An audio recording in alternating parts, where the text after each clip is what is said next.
Assalamualaikum warahmatullahi wabarakatuh. Hai guys, jadi pada kesempatan kali ini saya akan menjelaskan materi mengenai pendapatan nasional mulai dari sejarah singkatnya hingga cara perhitungannya. So, enjoy the video. Sebelum itu, perkenalkan nama saya Diana Anggreni, saya dari kelompok 1, kelas akuntansi 3B. Pertama yang ingin saya bahas adalah sejarah singkat dari pendapatan nasional. Jadi, konsep pendapatan nasional pertama kali dicetuskan oleh Sir William Petty dari Inggris yang berusaha menafsirkan pendapatan nasional negaranya yaitu Inggris pada tahun 1665. Kemudian ada pengertian pendapatan nasional. Pendapatan nasional adalah jumlah pendapatan yang diterima oleh seluruh rumah tangga keluarga atau RTK di suatu negara dari penyerahan faktor-faktor produksi dalam suatu periode, biasanya selama 1 tahun. Kemudian ada sektor-sektor pendapatan nasional di Indonesia. Yang pertama, sektor pertanian, yang kedua, sektor pertambangan dan penggalian, sektor industri, sektor listrik, gas dan air minum, sektor pembangunan, sektor perdagangan, restoran dan hotel, sektor transportasi dan komunikasi, sektor bank dan lembaga keuangan lainnya, sektor sewa rumah dan jasa-jasa, dan yang terakhir yang ke-10 yaitu sektor pemerintahan dan HAMKAN. Kemudian ada manfaat perhitungan pendapatan nasional. Yang pertama, untuk mengetahui tingkat kemakmuran suatu negara. Yang kedua, mengetahui struktur perekonomian nasional. Yang ketiga, mengukur perubahan perekonomian dari waktu ke waktu. Yang keempat, menjadi acuan atau dasar dalam perumusan kebijakan ekonomi pemerintah. Yang kelima, indikator perbandingan pertumbuhan ekonomi dari waktu ke waktu. Dan yang terakhir, yang keenam, sebagai ukuran dan perbandingan pertumbuhan ekonomi dan kekayaan antar negara.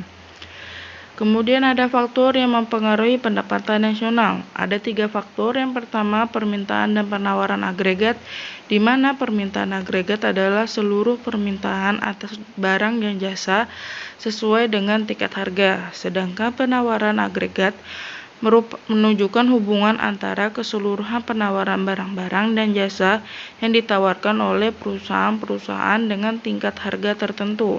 Yang kedua, konsumsi dan tabungan. Konsumsi adalah pengeluaran untuk memperoleh barang dan jasa dalam suatu perekonomian. Sedangkan tabungan atau saving adalah bagian dari pendapatan yang tidak dikeluarkan untuk konsumsi. Yang ketiga, investasi. Pengeluaran untuk investasi merupakan salah satu komponen penting pengeluaran agregat. Pelaku dari faktor produksi ini sendiri bisa berinvestasi banyak dan menunjukkan bahwa adanya kemajuan dari investasinya. Kemudian kita masuk dalam konsep pendapatan nasional. Ada 6 konsep. Yang pertama yaitu produk domestik bruto atau gross domestic bruto.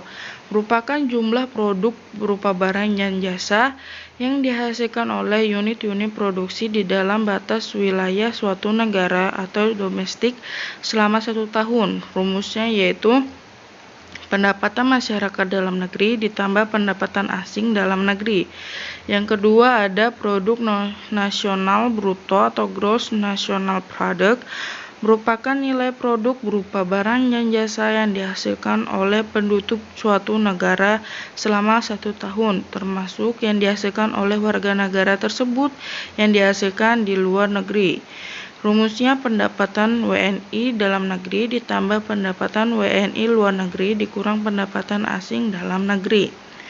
Yang ketiga ada produk nasional neto atau net national product, yaitu nilai dari GNP setelah dikurangi penyusutan modal dalam proses produksi. Nilai NNP atau PNN digunakan untuk melihat laba yang diperoleh dari suatu proses produksi. Rumusnya GNP dikurang penyusutan atau depresiasi barang modal.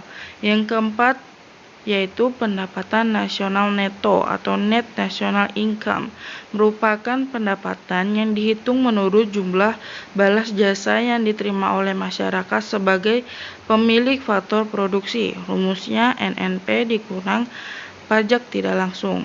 Kemudian yang kelima yaitu pendapatan perseorangan atau personal income adalah jumlah pendapatan yang diterima oleh setiap orang dalam masyarakat, termasuk pendapatan yang diperoleh tanpa melakukan kegiatan apapun.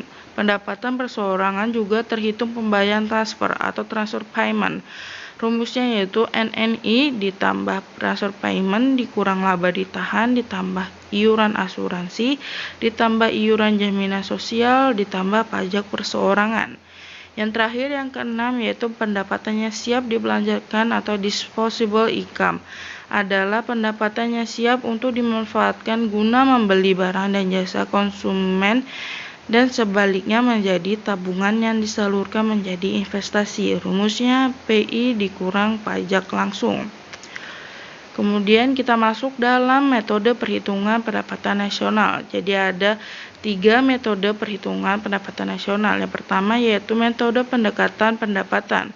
Pendekatan pendapatan adalah jenis pendekatan nasional yang diperoleh dengan cara menjumlahkan keseluruhan pendapatan yang diterima rumah tangga konsumsi dalam suatu negara selama satu periode. Rumusnya yaitu R ditambah W ditambah I ditambah P, di mana R adalah sewa, W adalah upah atau gaji, I adalah bunga modal, dan P adalah profit atau laba. Kemudian yang kedua adalah metode pendekatan produksi. Pendekatan produksi menekankan pada kegiatan yang menciptakan nilai tambah dari seluruh sektor industri selama satu periode tertentu, biasanya dalam waktu 1 tahun. Rumusnya yaitu P dikali Q1 ditambah P kali Q2 sampai seterusnya menjadi P kali Qn, dengan P adalah harga dan Q adalah kuantitas. Dan yang ketiga ada metode pendekatan pengeluaran, yaitu perhitungan dengan pendekatan pengeluaran dilakukan dengan cara menghitung jumlah seluruh pengeluaran untuk membeli barang dan jasa yang diproduksi dalam suatu negara selama 1 tahun. Rumusnya yaitu C ditambah I ditambah G ditambah X dikurang M, di mana C adalah konsumsi masyarakat, I itu investasi, X itu ekspor, dan M itu impor, dan G itu adalah pengeluaran pemerintah. Kemudian di sini ada pendapatan nasional Indonesia dari tahun 2005 hingga tahun 2009. Sekian penjelasan dari saya, kurang lebihnya mohon maaf.